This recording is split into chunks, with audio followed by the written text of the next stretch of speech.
some of the things and the clear, obvious ways that you can improve from the first game. How did that correlate to the offense specifically tonight, just how crisp it was and how efficient both the starters and the bench were? We could have cracked 40 assists if we were more so careless with some of our turnovers, especially in that second quarter. But the way we're moving the ball, the way we were sharing the ball, and just keeping everybody involved, keeping everybody feeling very comfortable on the offensive end, just comes from the film, like you said, that we dived into the last couple days. Any specific thoughts on just Trez and Schroder and the way that they're able to create offense like tonight, and on a night where you and AD still do your typical efficient scoring, albeit in fewer minutes? Yeah, I mean that's what we have them for. We saw what they were able to do last year. Both with their respective teams last year. And their ability to score, their ability to be efficient as well, just adds to our firepower that we have. So, it was great to see that tonight. They both felt and seemed more comfortable in what we wanted to do, what we wanted to accomplish offensively, and it was big for our team. Dave? LeBron, Merry Christmas. I got two for you if I could. One of the notable Christmas Day moments of your career is playing in Staples Center on the Heat, catching an alley-oop off the glass from Dwayne Wade. Tonight, you were the guy throwing the alley-oop to AD. Could you talk about the parallel of those moments? Obviously, the setting is a lot different. Being in Staples Center for Christmas is just it's unbelievable feeling. We had it last year. We played the Clippers with our fans here, and just rejoicing in the excitement from our fans, being a part of a beautiful, Christmas Day. But, being able to have the correlation of me catching lobs from D Wade in the past, and then me being able to switch it off and throw the lobs to ADs like tonight, it's definitely a blessing. And a quick second one, if I could. You told us that wine was to be part of your rehab process to get that ankle right. Is there any side effect to the wine affecting that free throw in the third quarter, or what happened there? No, I told you the other night, when I drink, the wine goes from straight down to the left side of my body. Tonight, I shot the free throw with my right hand, so it did not have bad side effects. So I'm gonna see if I can drink some wine. If I can shoot it down to the right side of my body, maybe it'll help my free throw, and I give me a little bit more strength to where it doesn't hit absolutely nothing. So we'll see what happens. Maybe I need to drink upside down tonight, maybe vampire style. We'll see.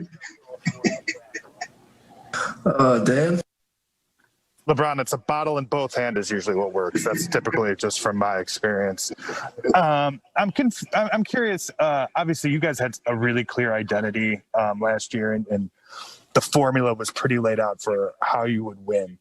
How willing and open do you have to be for that formula to be changed when the parts change, like the way they did this year? Or is it going to be? Is it the same formula? No, it's the same formula. I mean, our formula last year was to defend at a high level. Rebound, and then on the offensive end, just share the ball. And we had two heavy hitters that we knew that could make big time shots and big time moments. But we also had complementary guys that we knew that we could get them the opportunities, as you guys see in the postseason. So, and it's the same.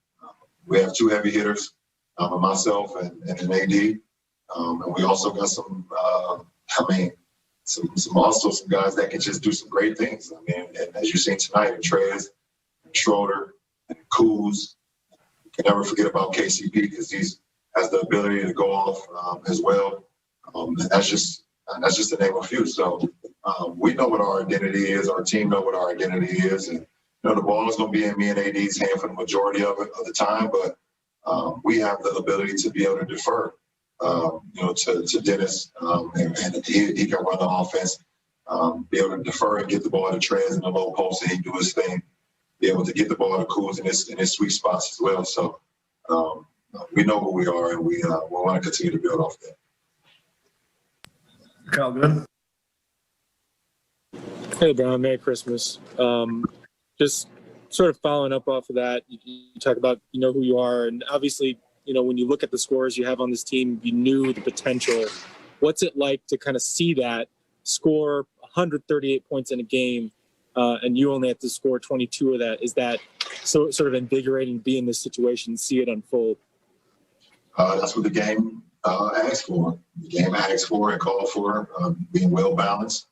We have 4 guys that basically was in the 20s or close to it. I think Dennis had 18. We was just moving the ball. Everybody was in a great rhythm. Trez did a great job of offensive rebounding. He also did a great job of being posted, making his shots. AD was AD, but I felt Dennis was just more aggressive tonight. Going under his pick and rolls at times. He stopped behind and made him. Got to the lane, got his finishes, got his mid-range going. But, we have the ability to where we can have 4, maybe even 5 guys that can score in the 20s, along with Kuz on any given night. As long as we're sharing the ball, as long as we're efficient, as long as we're defending. So it was a beautiful thing to see. Okay, we're going to take 2 more. Melissa Rowland. Hey, LeBron, Merry Christmas. Merry Christmas. You posted about how you woke up and you were so excited to play at Christmas night. What's it like in your 17th season? Are you just as excited to play on Christmas as you were early on? And what's it like? How do you feel when you wake up in the morning before this type of a game? Yeah. I appreciate you, Melissa, for making me feel a year younger. Thank you. But I felt great. I mean, I woke up early this morning. We all have to, we have to do our testing, our NBA protocol testing. So I had to leave the house early to go test at our facility. And then I came back home and it was time to open gifts with the kids, which was a great moment. I watched some of the early game that came on at 9. I think it was the Pelicans and the Heat. I watched a little bit of that. Once the kids went off and played with their toys, I went back to the room and took me a nap and was excited when I woke up to get down to Staples and get ready to go. So it's been a very good day. And now I'm going to go home and be double-fisted so I can not airball a free throw in next game. So that's what it is. All right, we'll take 1 more. Let's go, David and Italy. Hey, LeBron. Merry Christmas from Italy. Merry Christmas, David. I'm curious about your level of game. Coach Vogel is saying that your minutes need to be looked at. How do you feel? I think it's a conspiracy in this league about my minutes needing to be looked at, and everyone just follows the train. No, I'm just messing around. Listen, whatever coach and the coaching staff and the players, I'm ready to do whatever. If coach wants to limit my minutes early on in the season, he can do that. If he wants to play me some games where it's a high minutes, be trying to win the ball game, he can do that too. I train my body for whatever. I'm not your typical guy that's in his 18th season. I try to show it to you guys over and over and over. I remember I was in year 13, they were saying the same thing. And then year 14, limited minutes, year 15, 16. So, it's the same story for me. But, for me personally, I train my body for a marathon. I train my body for whatever. And whatever the game or whatever the day has in store, I'm ready for that. So learning from my mom and learning from some OGs growing up. OGs for you, David, is original gangsters. I know you guys gotta have a lot of those in Italy. I know that for sure. I'm a big mob guy. They say if you stay ready, you never got to get ready. So that's what I believe in, and that's what I strive for. So Merry Christmas, love you guys. What's it like seeing Harrell and Schroder, Kuz, a couple other guys, all that firepower, be able to go off like that to compliment you? Yeah, man, we got a really good team. We got a really good team that's well balanced. That night shift. Me and Brian don't have it going. It's going from 4 o'clock, 6 guys. Me and Mark was talking. Mark hasn't even gotten the rhythm. Offensively, haven't even got many shots. A guy who can score the ball, so and can shoot the ball. So we're continuously trying to find our rhythm, trying to find our chemistry together. Tonight was a good night of that. With the offense coming easy, what are you noticing on the defensive end and the areas where you feel like you guys need to get better to try to get back to where you were last year? We did a good job tonight. In transition, we did a good job of our coverages. Better job talking tonight. I think we still can get better at, fouling, not fouling. We put into a line a lot.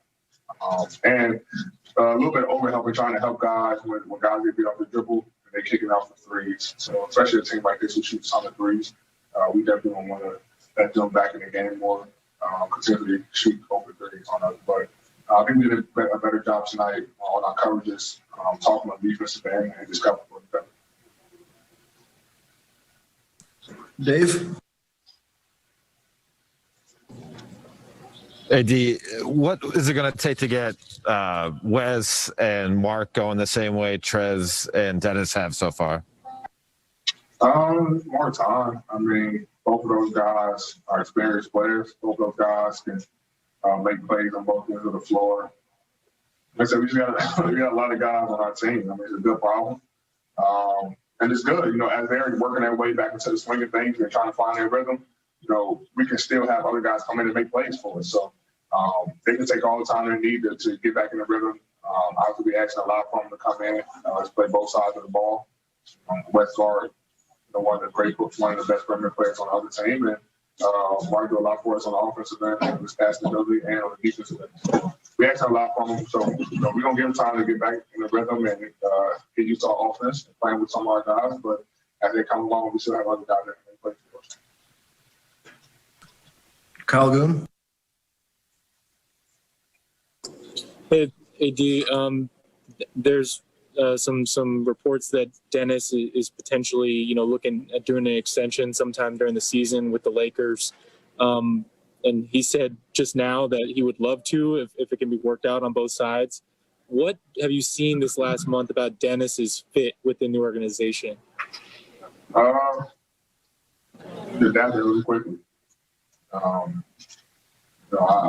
only got a chance to play alongside him for I think 4 games now, 2 preseason, 2 regular season, and we're constantly doing that chemistry. He's a guy who wants to learn, who wants to be great, both sides of the ball. He's always talking, trying to figure out how he can get better and help the team. But what I see, he likes to hear so far, and that would be great to lock him in for the next couple years and be able to get something done. Dan Warkey? Anthony, Merry Christmas. I'm wondering, Frank said that he thought the loss against the Clippers didn't sit very well with you guys. I'm curious, after that game, there was a lot of talk about just sort of like how surreal it was that you were even back playing.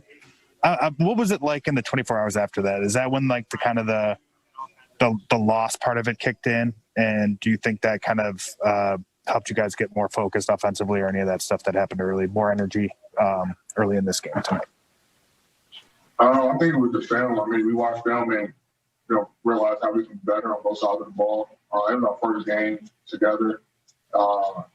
Sometimes we have guys who sit out in preseason. You don't get that chemistry. And then we didn't really have much practice time. We were together for like 9 days at that time. And the more and more we get to play with each other, the more we're going to figure things out. But we went to the film and realized that we can be a lot better. And we pride ourselves on not losing 2 in a row. We did the same thing last year. We never want to lose 2 games in a row, so we know we want to come out and get this game.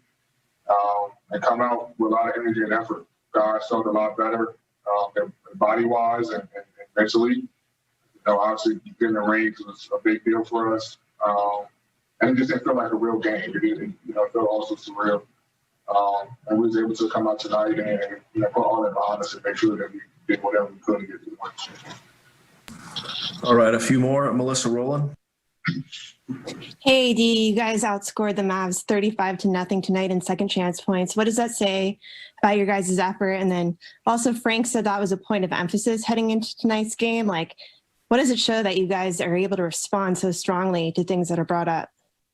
Yeah, knowing that we got a lot of older guys, we do have a lot of practices, but we don't want to, overdo it in practice, but be on the court very long. So a lot of times it might be a mental practice where we walk through things and doing a lot of cerebral things. And, there's always an emphasis on crashing the glass.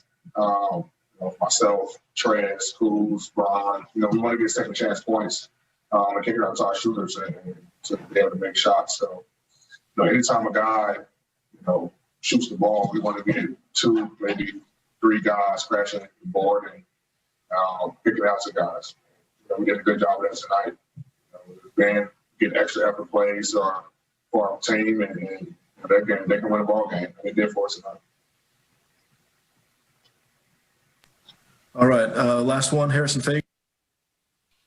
Hey, D. I know that last year you kind of pushed back on the idea that you didn't want to play center, but for you this year with kind of the quick turnaround and the abbreviated season, do you have any extra concern about the wear and tear of playing that position more at all this year if you had to?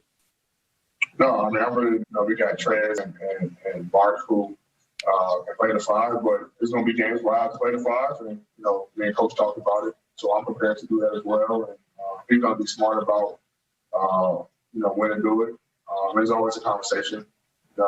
He has a great, thing with talking to his players and making sure that we're always on the same page. So every time me and saying, "Hey, you play 5 this game," and I think it's not a good game, or I might come to him and say, "Coach, let me play the 5 tonight."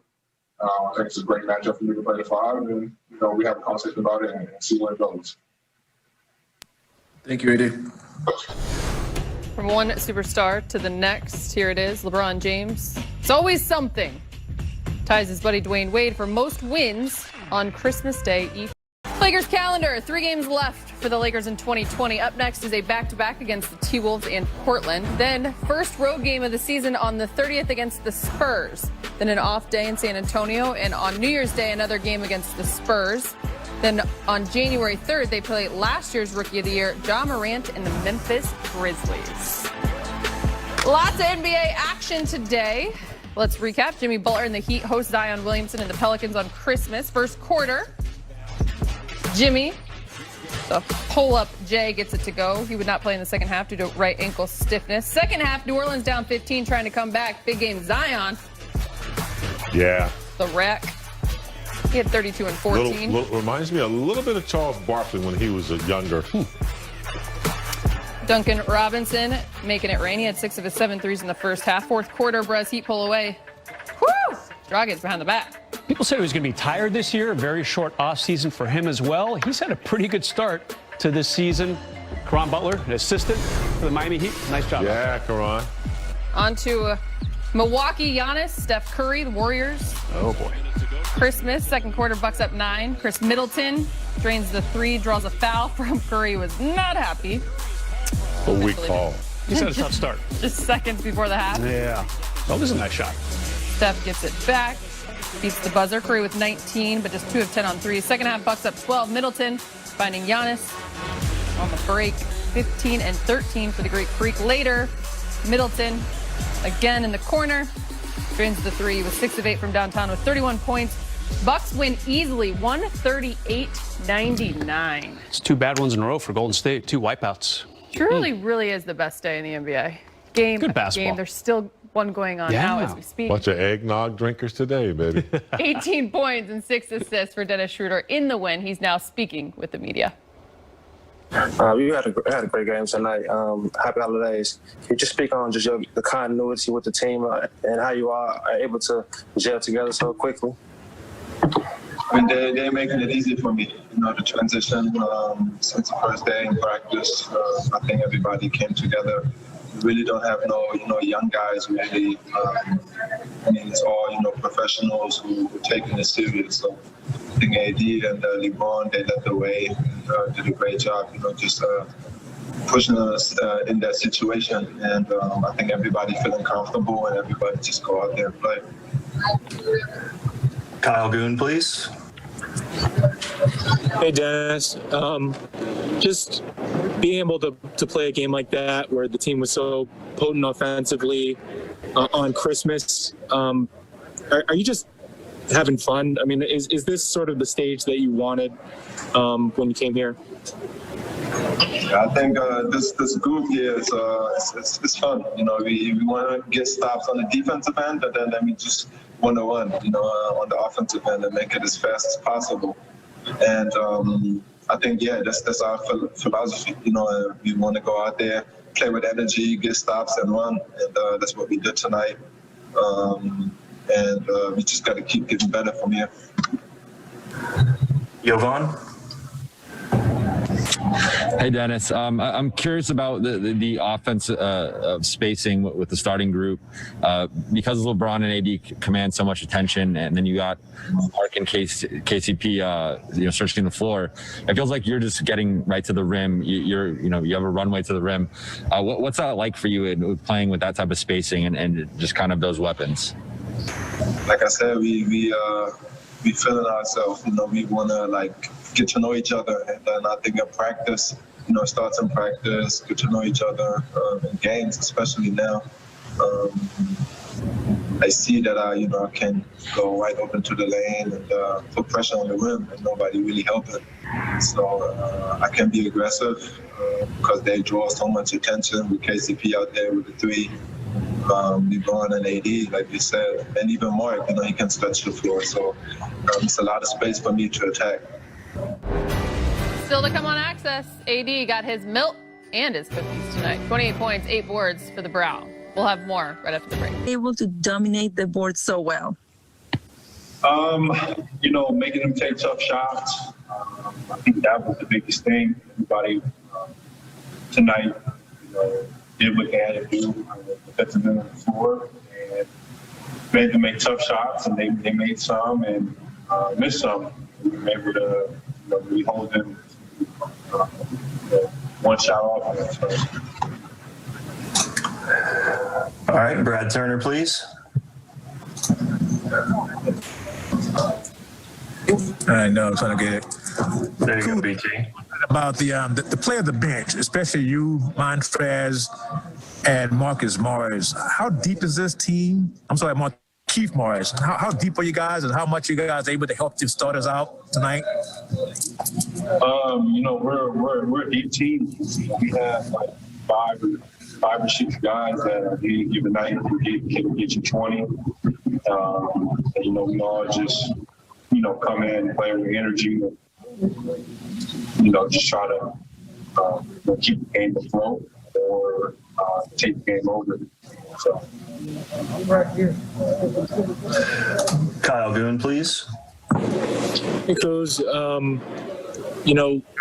what do you think helps this team in particular kind of advance its sort of understanding on offense and ability to pass the ball and understand?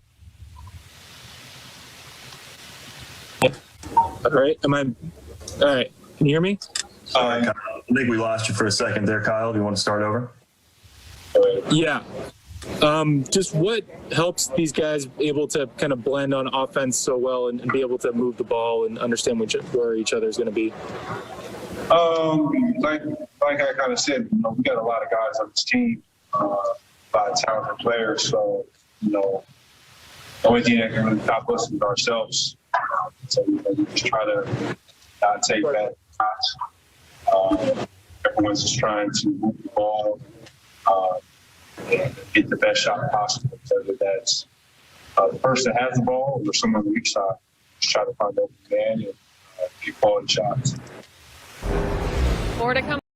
Yeah, we looking good. 115-138, your final Lake Show win. Anthony Davis, 28. LeBron James, 22, 10 assists. Montrez again, 22 points, 10 of 13, so efficient, 7 boards. Luka Doncic finishes with 27 and 7 dimes. Let's hear from Frank Vogel. He is speaking with Mike Trudell in the media on Zoom. Yeah, we have a lot of offensive firepower, and our guys had a motivated spirit after the game 1 loss. We're in attack mode, attacking the paint, but also thinking extra pass basketball, and we had 33 assists and strong offensive performance. Just wanted to ask you about Harrell specifically with that second unit, the efficiency that he had, how he's able to operate from what you've seen in practice, what you saw last year, and how it's playing off on your roster. Yeah, the simplest way to put it is he catches everything and he finishes everything. He's just he's a talented guy with his rolls through the basket, offensive rebounds. He's just got a great knack for his little hook shots and push shots in the paint. He can post them some, and the reason he was 6th man of the year last year, and a reason why we wanted to pick him up. He just had a terrific night, 10 for 13, 22 points. Kyle Goon. Yeah, Frank, it seemed like you guys had some mixed success on Doncic, but how do you feel like that defensive plan worked for early in the year against a really high-powered star? Yeah, probably not good enough. Luckily, our offense was clicking the way it was.